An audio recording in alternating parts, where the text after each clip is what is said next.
पाकिस्तान इस टाइम ऐसे बंदे दे कोलों जलील हो रहा है जिस बंदे नूं पाकिस्तान ने हमेशा प्यार दिता, चंदा दिता, पैसे दिते। अज गौर करो कि वह बंदा खड़ा होकर कह रहा है कि जी मैं आर्मी चीफ लाना है।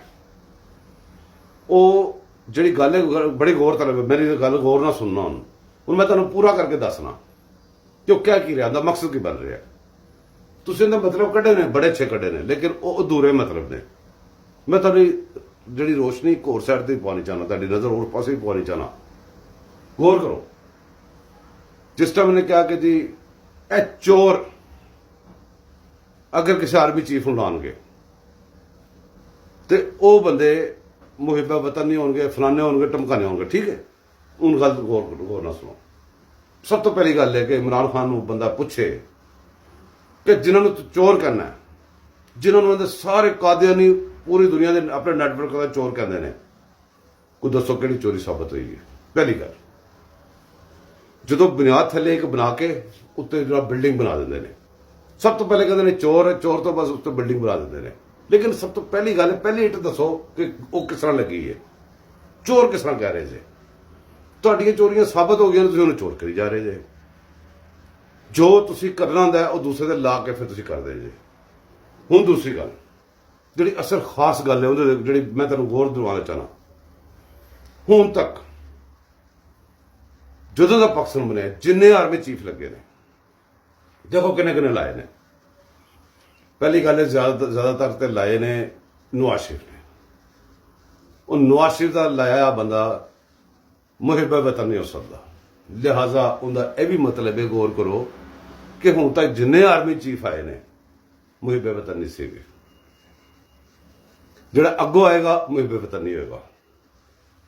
मतलब की है कि जिहड़ा आर्मी चीफ मैंने गोदी चुके, मैंने पैंपर लावे, जिस तरह के पहले पास दे लगे ने, तुहाडे सामने तुसीं देखे ने, वो तो बड़ा चंगा है। बाकी सारे गद्दार ने। जिहड़ा बंदा मैनू वोट देवे वो ठीक है, बाकी सारे गद्दार ने। जिहड़ा जज मनाडू जज बन के मेरे आखिरी फैसले देवे वो ठीक है, बाकी सारे गद्दार ने। पार्लीमेंट से खलो के इन्होंने सारे साडे जिहड़े मुंतखब नुमाइंदे ने उन्होंने जो कहोगे ना कुछ, तो सारे वो जिन्होंने वोट पाए ने उन्होंने जाए गल। उन्होंने साबित करने की कोशिश की कि जी सारे बंदे सारे पाकिस्तानी गद्दार ने, साडी जमात तो अलावा सारे गद्दार ने। पिंकी पीरनी की तुहानूं वीडियो तुसीं फड़ ली, उन्हें कहा सारे गद्दारी पा दिओ। ये इमरानडू शमरांडू कुछ नहीं गए, ये असल के पिछे कादियानडू ने जिहड़े कि चुप करके नहीं बैठे अभी तक। तो तुहाडी सब तो वड्डी बदकिस्मती है कि उन्होंने शनाख्त नहीं है।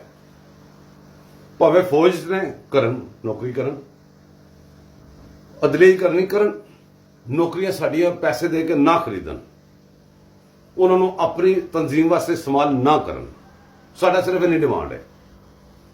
उस तो बाद सर अपने आप डिकलेयर करन, दसन असीं कौन है। साडे मजहबी तौर पर भी साडे ते हमला करते हैं, मुल्की तौर पर बनते हैं, हर तरीके से साडे ते हमला करते हैं।